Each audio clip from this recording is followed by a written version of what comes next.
கர்த்தருடைய பரிசுநாமத்திற்கு மகிமை உண்டாவதாக. ஒரு வசன தியானத்தை நாம் தியானிப்போம். மத்தேயு எழுதின சுவிசேஷம் 12ஆம் அதிகாரம் 37வது வசனம். ஏனெனில் உன் வார்த்தைகளினாலே நீதிமான் என்று தீர்க்கப்படுவாய், அல்லது உன் வார்த்தைகளினாலே குற்றவாளி என்று தீர்க்கப்படுவாய் என்றார். இங்கே ஜீசஸ் தன்னை சார்ந்த மக்களுக்கு மாத்திரமல்ல, இனி வரப்போகிற உலக மக்களுக்காக ஒரு பொதுவான ஒரு கருத்தை கொடுக்கிறார். ஏன் இந்த உலகம் வார்த்தைகளினாலே பாழாய் கொண்டிருக்கிறது? ஆனால் இந்த உலகம் வார்த்தையினாலே சிருஷ்டிக்கப்பட்டது, உண்டாக்கப்பட்டது. இப்போ the spirit of evil இந்த வார்த்தையை கொண்டுதான் என்ன செய்யறான்னா பேர் அழிவுகளை கொண்டு வந்து கொண்டிருக்கிறான். எபிரேயருக்கு எழுதின நிருபம் 11ஆம் அதிகாரம் 3வது வசனம் இது நமக்கு மிக தெளிவாய் நமக்கு சொல்லிக் கொடுக்கிறது. விசுவாசத்தினாலே நாம் உலகங்கள் தேவனுடைய வார்த்தையினால் உண்டாக்கப்பட்டதென்றும், இவ்விதமாய் காணப்படுகிறவைகள் தோன்றப்படுகிறவைகளால் உண்டாக்கவில்லை என்றும் அறிந்திருக்கிறோம். சோ ஒரு கிறிஸ்தவனுடைய வாழ்வு மாத்திரமல்ல, இன்றைக்கு விஞ்ஞானம், ஒரு காலத்துல மனுஷன் குரங்குல இருந்து வந்தான்னு சொல்லிட்டு இருந்தாங்க, அது ஒரு டார்வின்ஸ் தியரி. இன்னைக்கு என்னவா மாறி போச்சு, அத நிறுத்தியாச்சு. ஒருவேளை இப்போ ஸ்கூல் பாட புத்தகங்கள் அப்படிதான் இருக்காங்க. உலக நாடுகள்ல இன்னைக்கு எல்லாம் சொல்லிட்டான், எப்பா குரங்குல இருந்து மனுஷன் வரல. It is a different one. ஆனால் வேதம் தான் நமக்கு ஆதாரம். இந்த வேதம், இதை பரிசுத்த வேதாகமம் என்று சொல்லுகிறோம். காரணம், ஹோல் வேர்ல்டுல இது தத்துவ புஸ்தகமாக அல்ல, உண்மையும் உத்தமமும் கிரியேஷனை குறித்து சொல்லப்பட்டிருக்க யாவும் இந்த வேதாகமத்தில் உள்ள வார்த்தைகள் எல்லாம் கிட்டத்தட்ட 25,000 முறைகள் டெஸ்ட் பண்ணப்பட்டாச்சு. இதுல போடப்பட்டிருக்கிற ஒவ்வொரு வார்த்தைகளும் இப்படி ஒரு புஸ்தகம் ஏற்படுத்தப்படுவதற்கு முன்பாகவே இருந்திருக்கிறது. இருந்தவைகள் தோல் சுருள் எழுதப்பட்டிருக்கு, கற்கள் மீது எழுதப்பட்டிருக்கு. அதனுடைய தொடர்ச்சி இன்னைக்கு விஞ்ஞான முன்னேற்றத்தினால ஒரு புத்தக வடிவில் அச்சிடப்பட்டு நமக்கு கொடுக்கப்பட்டிருக்கு. சோ இன்னும் இந்த ஆராய்ச்சி நடந்து கொண்டுதான் இருக்கு. இந்த ஆராய்ச்சியை பார்க்கும்போது வேதாகமத்தை கம்பேர் பண்றாங்க. கம்பேர் பண்ணும்போது வேதாகமம் என்ன சொல்லுகிறதோ அதுதான் உண்மையா இருக்கு. இப்போ இந்த வேதாகமம் நமக்கு சொல்லுகிறது, உன் வார்த்தைகளினாலே நீதிமான் என்று தீர்க்கப்படுவாய். So there are two categories how we are being judged. நாம் எப்படி தீர்மானிக்கப்படுவோம் சொல்லி ரெண்டு ஆப்பர்ச்சுனிட்டி கொடுக்கப்பட்டிருக்கு. ஒன்று நீதிமான் என்றும், இன்னொன்று குற்றவாளி என்றும். இந்த ரெண்டு வார்த்தை தான் இதுல கொடுத்திருக்கு. பாத்தீங்களா வேத வசனத்துல? ஒன்று நீதிமானா நீ தீர்க்கப்படுவாய், அல்லது குற்றவாளியாக தீர்க்கப்படுவாய். தீர்க்கப்படுவதற்கு எது ஆதாரமா விளங்குது? உன் வாயிலிருந்து புறப்படுகிற வார்த்தைகள். So since we are Christians, not only Christians, rather than Christian people, யாருக்கா இருந்தாலும் இந்த வார்த்தை பொருந்துமா பொருந்தாதா? கடவுளே இல்லைன்னு சொல்றவங்க கூட அவன் வாயின் வார்த்தை தப்பா இருக்குமானால் சட்டத்தின்படி அவன் குற்றவாளியா மாறிடுவான். அப்படிதானே? சோ இங்க ஆண்டவர் ஏன் இதை சொல்லுகிறார்? அதற்கு முன்பாக இருக்கிற வசனங்கள் பார்க்கிற பொழுது 35, 36 சொல்லுகிறது, நல்ல மனுஷன் இருதயமாகிய நல்ல பொக்கிஷத்திலிருந்து நல்லவைகளை எடுத்து காட்டுகிறான். So தேவஜனமே, we are being predicted or we are being determined. நாம் தீர்மானிக்கப்படுகிறோம். நாம் prediction அப்படி என்றால் இப்படி இருக்கணும் என்பதற்காக உருவாக்கப்பட்டிருக்கிற நீயும் நானும். ஒரு உத்தியோகத்துக்கு போகிறீங்க, நீங்க எதை படிச்சிருக்கீங்களோ அதை சார்ந்த உத்தியோகத்தை தான் நீங்க எழுதி போடுறீங்க. அந்த சர்டிபிகேட் அந்த வேலைக்கு தான் பொருத்தம். இந்த சர்டிபிகேட் வச்சு வேற வேலைக்கு பொருந்தார்.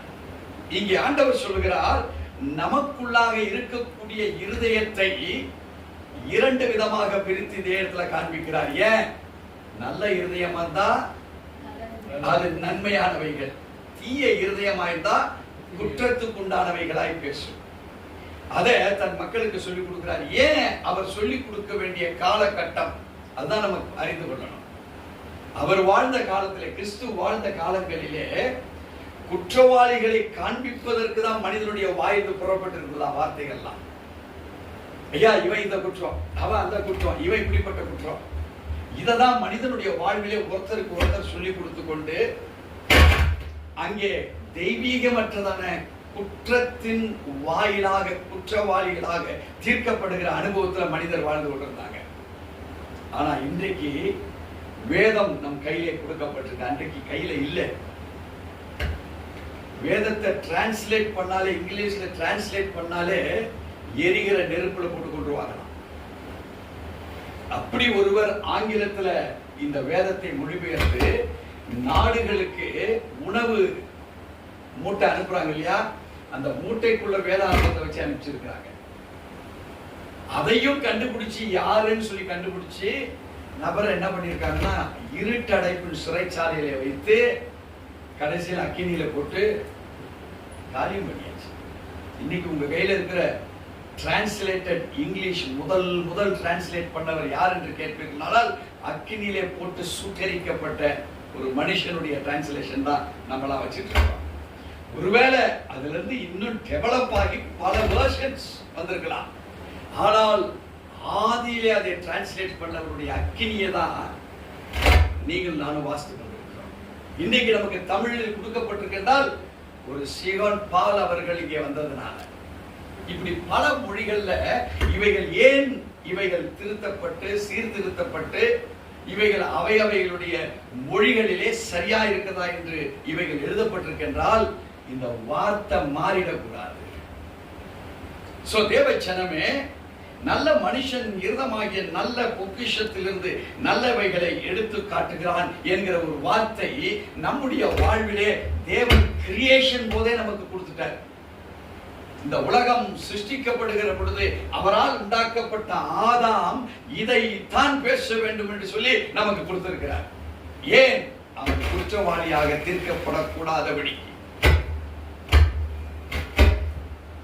இன்னைக்கு ஸ்பிரிட் ஆஃப் ஈவில் என்ன பண்ணிடலாம்? இந்த வாயின் வார்த்தை எங்கிருந்து புறப்படுகிறது? இருதயம்.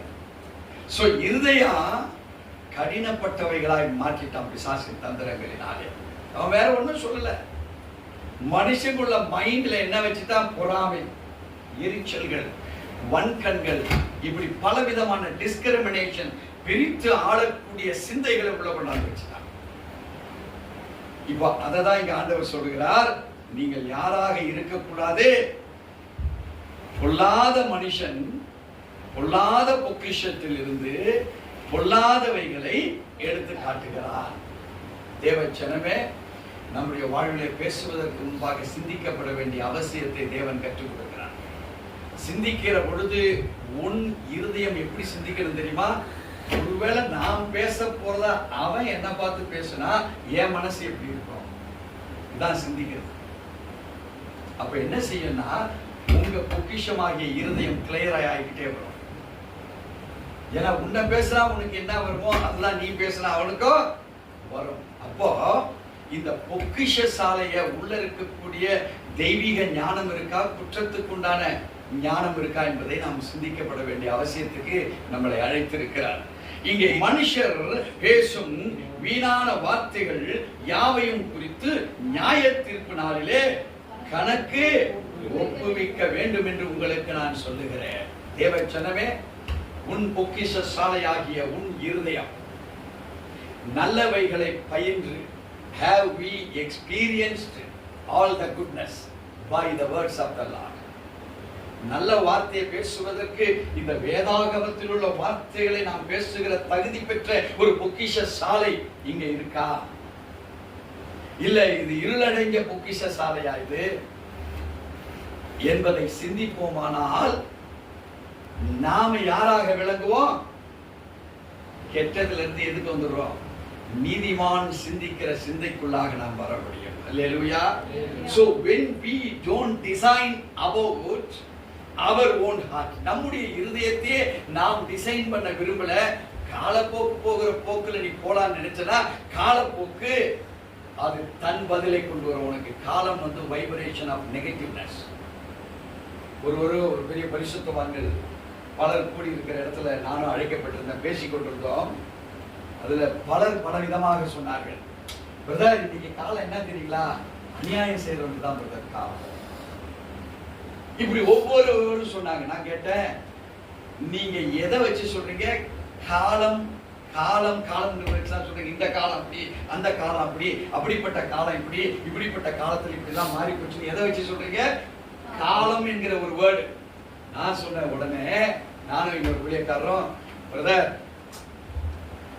என்ன பண்ணி நீங்க என்ன ஜெயிக்கிறீங்களோ தோக்குறீங்களோ இது காலத்துக்கு தெரியும்.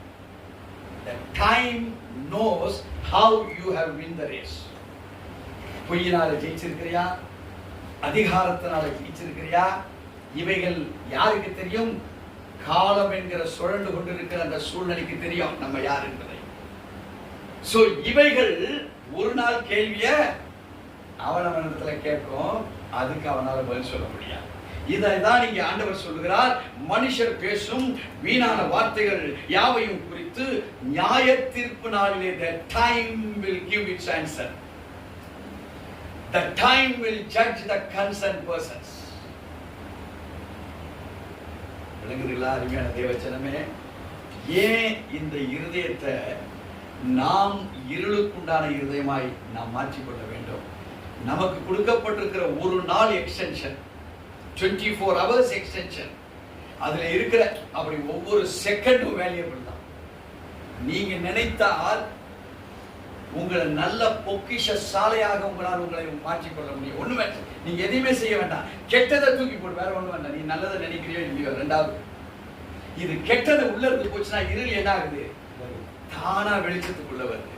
வெளிச்சத்துக்குள் வந்த உடனே வெளிச்சம் நல் வார்த்தைகளை தேட ஆரம்பிக்கும்.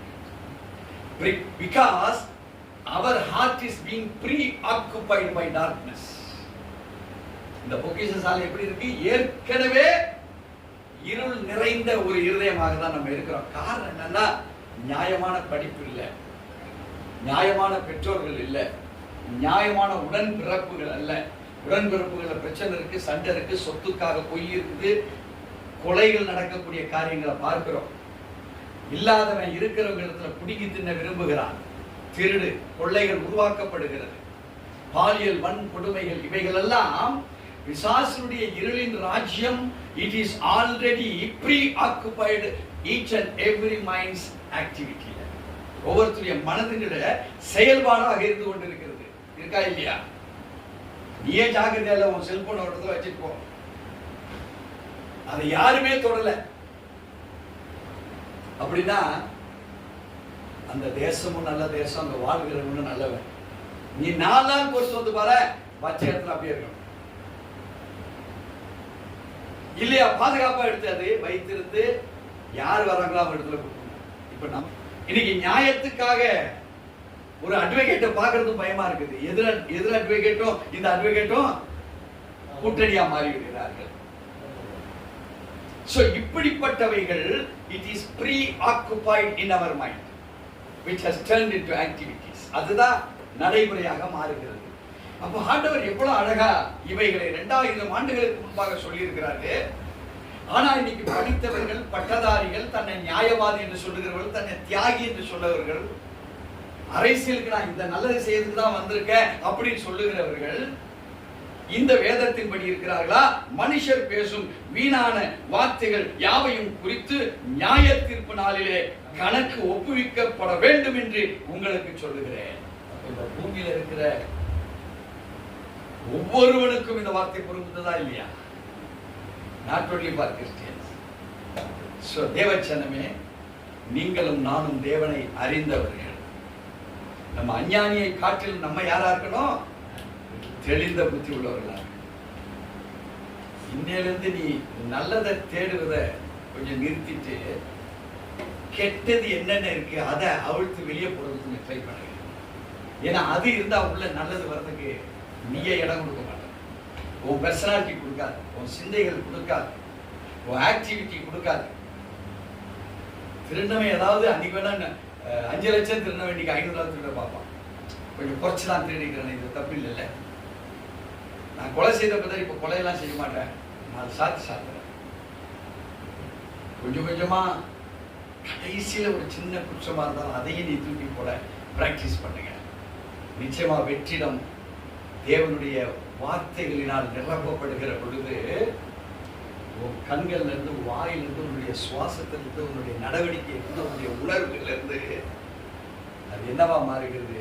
நல்ல மனுஷர் பேசுகிற நல்ல வார்த்தையாகிய உன்னுடைய அந்த நியாயத்தின் பொக்கிஷ சாலையிலிருந்து நீ பேசுவாய். அப்பொழுது நீ நீதிமான் என்று எண்ணப்படுவாய் என்று 12ஆம் அதிகாரம் வேத வாக்கியங்கள் மத்தேயு சுவிசேஷம் 37வது வசனம் நம்மளுக்கு டெஃபினட்டா நமக்கு கற்றுக் கொடுக்கிறது. எத்தனை பேர் விசுவாசிக்கிறீங்க? So at least right from today, let us speak no evil words from our mouth. Why? It is being plugged out from our heart. அது எங்கிருந்து எடுத்து பேசப்படுகிறது? இருதயத்திலிருந்து. அப்படின்னிருந்து நம்ம செய்ய வேண்டிய நல்ல காரியம்னா கெட்டதை களைந்து போடுகிற அனுபவத்துக்குள்ள போவோம். இப்ப நன்மையானது வரும், உள்ள குறைவானது எல்லாம் ஒழிந்து போயிடும். 1 Corinthians 13:10 படி நிறைவான கிறிஸ்துவை நாம் பார்ப்போம். because there was nothing, எதுவுமே இல்லை உலகத்தில். அது வெறுமையும் ஒழுங்கின்மையுமா இருந்தது. when word was proclaimed, எப்பொழுது வார்த்தை பிரகடனப்படுத்தப்பட்டதோ உருவாக்கப்பட்டது உண்மை என்று விசுவாசிக்கிற ஓ வாழ்க்கையில் என் வாழ்க்கையும் கெட்டதை பார்த்து கோபால சாத்தானே என்று சொல்லிப்பாரு போகுதாய். விசுவாசிக்கும் தேவன் பலத்த கிரியை செய்வார். இயேசுவின் நாமத்தில் பிதாவே ஆமென்.